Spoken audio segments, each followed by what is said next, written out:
This week, we're talking about the attitude towards poor quality work. Who is to blame, and how do we fix that?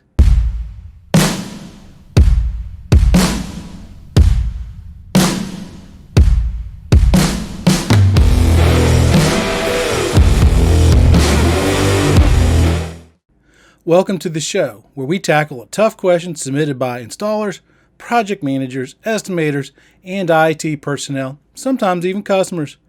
On this show, we connect at the human level so that we can connect the world. If you're watching this podcast on YouTube and you like this content, please hit the subscribe button and the bell button to be notified when new shows are published. If you are listening to us on some podcast platform such as iTunes, Stitchers, or one of the other platforms, would you mind consider leaving us a 5-star rating? If it's not a 5-star rating, let me know what I can do to make it a 5-star show. Both of these steps help us take on the algorithm so more people can hear our message, so we can educate, encourage, and enrich the lives of people in the industry. Also, don't forget our After Hours live series, where we broadcast live Thursdays, 6 p.m. Eastern Standard Time, where you can submit your questions to be answered by your favorite RCDD. That would be me. We're broadcast on YouTube, LinkedIn, Facebook, and even TikTok.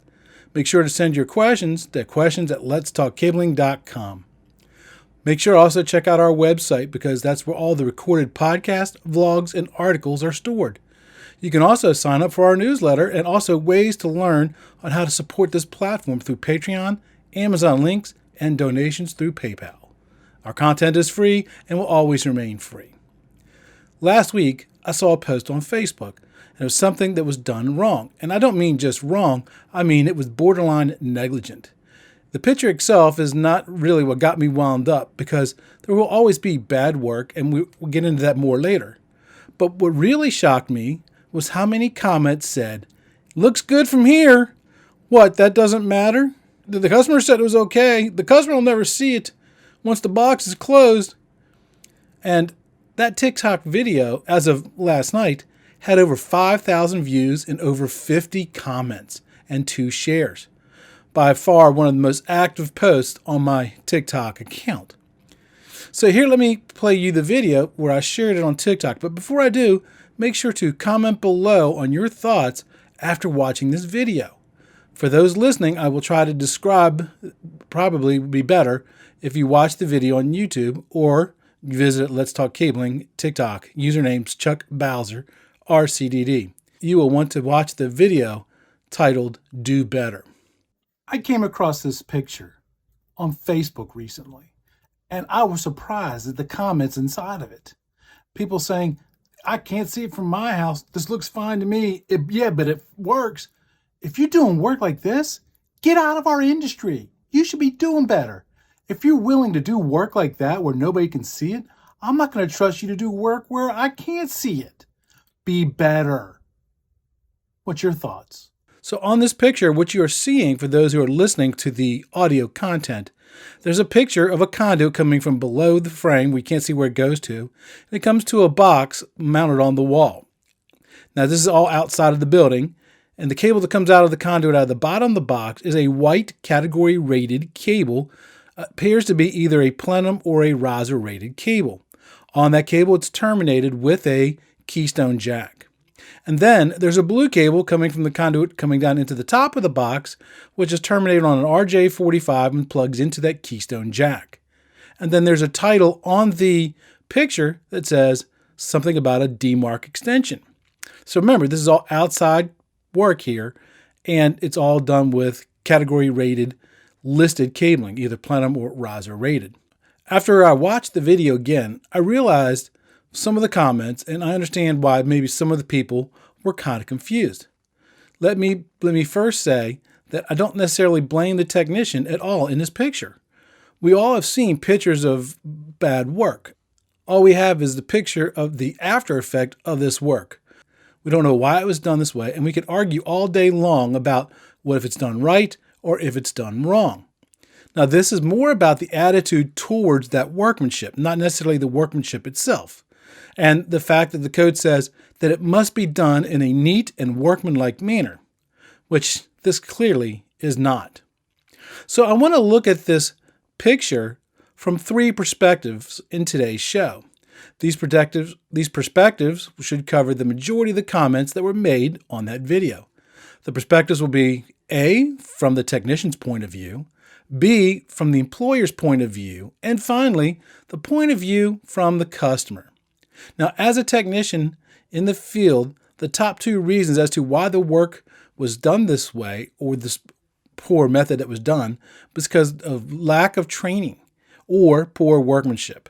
Let's address each of those. First one, poor training. Now, while great companies are always going to train you, the difficulty is that requires time.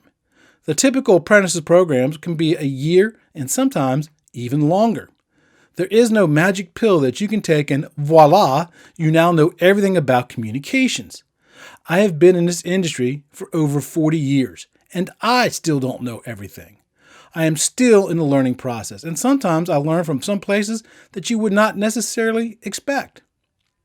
Now, since this was a picture of a DMARC extension, let's say that the technician was not trained on that part of communications yet. They'd never done a DMARC extension. The technician should have called their supervisor and asked for instructions on how to correctly do this work. If the supervisor told the technician to do the work this way, well, we'll cover that under the second section under the employer. Now, today's communications is certainly a lot easier. Nearly everybody has a cell phone or a company cell phone. You could take a picture of it and text it to your employer for instructions. If you're on a site where you could also use the customer's phone. Now, many moons ago, we did not always have such great access to cell phones. We had to rely on pagers and sometimes even pay phones, which was really a pain. Also, in today's world, there's a plethora of free training out there via the manufacturers, YouTube, webinars, and all the like. I've mentioned these many times on this podcast. Go back and watch one of those episodes. The only way to become better is to learn. Remember the motto of the show, knowledge is power. Now, there is something to be said that under the assumption that for whatever reason, the office could not be reached, and the customer absolutely needed this circuit back up immediately. It was mission critical to the customer. Sometimes you have to do something like this for a temporary fix because you don't have the parts or the skills. In which case, you'll need to inform the company and the customer of the situation and make them aware so that way somebody can come back and remedy the installation and terminate this correctly. The key here is communications. Okay? We are in the communications industry. Now, you've informed the company and you inform the customer, and then now there's a plan to actually do this right. Based on the picture and the surprise that the person who actually took the picture, I don't think there was any plan of action to remedy this issue. Other comments were made, maybe the employer doesn't care about the quality of work, or they're just out to make money. Yes, there are companies out there, but we have to clean up their messes all the time, and those companies usually either don't last very long or they adapt and learn and start doing quality work. Now, as a technician in the field, if your employer is telling you to do work like this, you need to either consider trying to change the company culture about quality or find a new employer. Also, you are your own brand. And what I mean by that is, if you work in this industry long enough, you will earn your own personal reputation, good or bad. It's up to you. Trust me, you don't want a bad reputation. You want to be known for a person who does quality work. The better your reputation, the more potential for money that you can make, and there are plenty of companies out there that will pay extra for a technician who is known for going the extra mile and doing the right thing, even if nobody is looking. If you're doing the right thing and the employer is hesitant to changing their attitude, well, then it's time for you to go find a new company. Now, because companies also have reputations, as I said, they will probably be going out of business. So you're going to be looking for a job either way. You don't want to be doing a job interview and talking to that job interviewer and have them see on your resume that you used to work for a company that was known for bad work in the industry. We all know who they are. That alone will tarnish your reputation, even though you're trying to work as hard as you can to have a good reputation. If you want to make more money or if you want to get promoted to that position you want to get to within the company or in the industry, you're going to want to build a great reputation. Now, let's shift to the employer's point of view.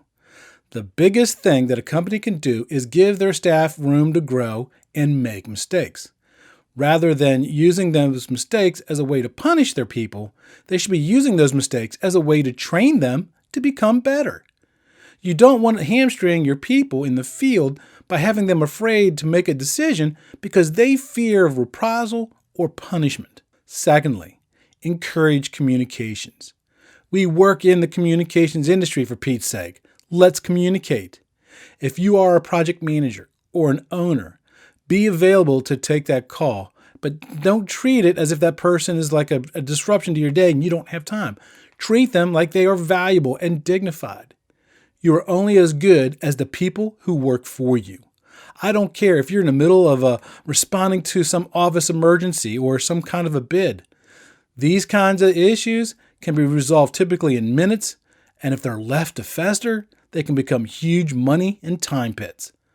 And third, and I hope I don't have to say this, train your people. Now, when you think that you have trained them enough, train them some more. Trust me, your competition is. There are some companies out there that go well beyond training their employees. I don't want to hear well, if I train them, they will leave. And while yes, they might be true for some technicians, but I'd venture to guess that those technicians probably would have left anyway. And if you're worried about the cost of training, your focus is wrong. You should be worried about the cost of not training. But as an employee, you have the ability to protect your investment by entering into an agreement with your staff that stipulates that if they take this training and they leave before the prescribed period of time, that they will owe you the amount of the training, prorated on the amount of time that they spend. That's called a training agreement. Now, this may be the route for a newer employee who just started with your company, but your core team, the ones who've been there through thick and thin, the ones who left their families at the dinner table to run that emergency call, the ones who missed their son or their daughter's soccer event because they had to go run a call for you, they have earned your respect to not have to sign that training agreement. Just my thoughts. Now, when you don't make the core team members sign it, generally it's going to make them feel more loyal. And always remember, you and your staff are on the same team. Treat them as such. They are not the opposition. Fourth, there's cost to quality, or more accurately, there's cost to poor quality. Let's say that you dispatch that technician to go do that job, and it takes them 4 hours to do that job. Now, in that cost, you have the burdened labor, the truck cost, overhead, and the parts of that small job. And let's say that job was done wrong, and now you have to either dispatch another technician or send back the original technician to go fix this issue. You are going to lose money because the time spent to fix that issue is going to be double the time that it took the person to do the job right the first time, especially if it's a tech who wasn't there originally. So now you're looking at 6 to 8 hours for something that you will not be able to bill the customer because this is a fix. You're rolling the truck for a service call. This will come straight from your yearly profits. More importantly, those 6 to 8 hours that person's there trying to fix that issue, that technician is not on another job earning revenue like they're supposed to be doing. So you are taking a double hit. You also lost those billable hours, and that's where it could have been working on the other tasks. It had brought in that revenue. And then finally, what about the loss of customer confidence? The cost of customer confidence is when you or your staff now treat the problem that to be fixed, and the customer just does not feel comfortable with you being able to fix their problems. How do you calculate those soft costs and that loss of confidence? If the issue is bad enough, you may even lose the customer permanently. And trust me, you think your technicians are fickles? Try customers. And finally, let's look at this through a customer's perspective. There are quite a few comments there as to, well, that's probably what the customer wanted, or that's all the customer would pay for. I have some news for you guys, and this may be shocking because we've always been taught opposite of this. The customer is not always right, period. Some of you will need to educate your customers when you're out there in the field. I have found personally the best way to educate a customer is by showing them how their decision is going to cost them more money, and then document that conversation. Using this picture as an example, I would tell you that customer, well, that Keystone Jack is not rated for outdoor use, and as such, it may have some corrosion issues caused from the moisture in the air. It may cause loss of connectivity, which means now the person who's using that computer or that phone can no longer do their job until we come back to fix this. Furthermore, this is not considered a permanent connection. A legitimate splice would have been better. This cost would also affect how long it takes to download documents, dropped calls, or even may not even use the phone. And now you're going to be paying your staff for the downtime.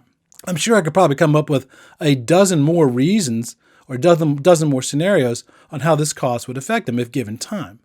Once you have informed that customer, if they still persist on doing this the wrong way, then document that conversation. How do you document a conversation? You send a confirming email, or you have them sign what's called a no-charge change order. That way, when it does fail, and trust me, it will, you have the documentation as to why they have to pay you to come back to fix it, because you warned them ahead of time. If you don't document it, they're going to conveniently forget that conversation. The majority of the time, our point of contact for the customer is somebody who's not a cable person and would not understand the impact of their decision. They usually are the office manager who could care less or only worried about their bottom dollar. How much is this ticket going to cost me? It is your job to educate them and correct them per codes, standards, and industry best practices. Now, most customers will embrace you taking the time to educate them if it's done with sincerity. It goes on an additional step, again, with raising the awareness of your company's reputation in their eyes. This little step will also protect you from competitors who may come behind you to do work at the same building that you are. Because if they do it wrong, the customer's going to know what is the correct way, and guess who's doing that? You are.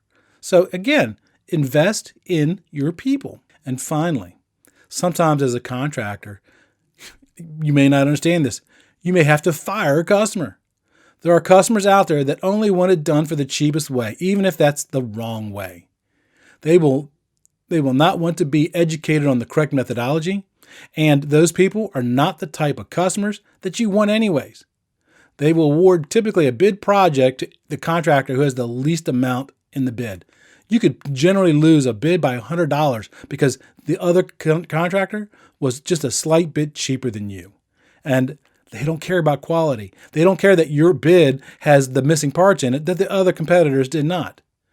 Remember, the relationship between the contractor and the customer is a mutually beneficial relationship. And when it quits becoming mutually beneficial, either party has the right to stop that relationship. So you need to treat it as such. Neither one of you are in the power. You do have the ability, you do have the right, and you are expected to fire the customer if you have this type of a customer. One more thing before I finally close out this episode. And I did not think about addressing this, but it's the way that the manufacturer may look at this. If you're a certified contractor with a manufacturer who does this type of work, this type of work is typically not going to be covered under warranty, which means you're on the hook because that connectivity failed due to moisture. Manufacturers want the best contractors in their programs, and typically, if they find that they do work like this, they may expel you from their program, which could cost you future work and also rebates. Now, I think I've covered the majority of the issues from this stall. If you can think of something that I missed or a point of view that I may have missed, make sure you put that in the comments below. Let's keep this conversation going so people can learn from it. True learning comes from making mistakes, and trust me, we have all made them. Until next time, knowledge is power. That's it for this episode of today's podcast. We hope you were able to learn something. Make sure to subscribe so you don't miss out on future content. Also, leave a rating so we can help even more people learn about telecommunications. Until next time, be safe.